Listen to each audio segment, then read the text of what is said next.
ഡെലിവറിക്ക് ശേഷം പല അമ്മമാരുടെയും ഒരു പ്രധാന പ്രശ്നമാണ് അമിതമായ മുടി കൊഴിച്ചിൽ. പോസ്റ്റ്പാർട്ടം ഹെയർഫാൾ എന്നാണ് ഇതിനെ പറയുക. ഈ വീഡിയോയിൽ ഇതിനെ എങ്ങനെ മാനേജ് ചെയ്യാമെന്നുള്ളത് നോക്കാം.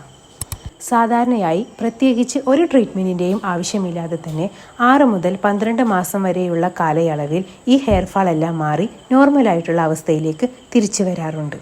എന്നിരുന്നാലും കുറച്ച് കാര്യങ്ങൾ ശ്രദ്ധിച്ചാൽ ഇതിനെ നല്ല രീതിയിൽ മാനേജ് ചെയ്യാൻ പറ്റും. ആദ്യമായി എപ്പോഴും ഒരു ബാലൻസ്ഡ് ആയിട്ടുള്ള ഡയറ്റ് ഫോളോ ചെയ്യുവാൻ വേണ്ടി ശ്രമിക്കുക. നമ്മൾ കഴിക്കുന്ന ഭക്ഷണത്തിൽ പ്രോട്ടീൻ റിച്ച് ആയിട്ടുള്ളതും അയൺ റിച്ച് ആയിട്ടുമുള്ള ഭക്ഷണങ്ങൾ ഉൾപ്പെടുത്തുവാൻ വേണ്ടി ശ്രമിക്കുക. അടുത്തതായി എപ്പോഴും ഒരു ജെൻറ്റിലായിട്ടുള്ള ഹെയർ കെയർ ഫോളോ ചെയ്യുക. ടൈറ്റ് ആയിട്ടുള്ള ഹെയർ സ്റ്റൈൽസുകൾ പരമാവധി ഒഴിവാക്കുവാനും നമ്മൾ ഉപയോഗിക്കുന്ന ഷാമ്പു ജെൻറ്റിലാണെന്ന് ഉറപ്പുവരുത്തുവാനും ശ്രദ്ധിക്കുക. Oil massage. കോക്കനട്ട് ഓയിൽ പോലെയുള്ള ഹെയർ ഓയിൽസ് യൂസ് ചെയ്ത് സ്കാൽപ്പ് നല്ല രീതിയിൽ മസാജ് ചെയ്യുക. ഇത് അവിടുത്തെ ബ്ലഡ് സർക്കുലേഷൻ കൂട്ടി മുടി വളരുവാൻ സഹായിക്കും.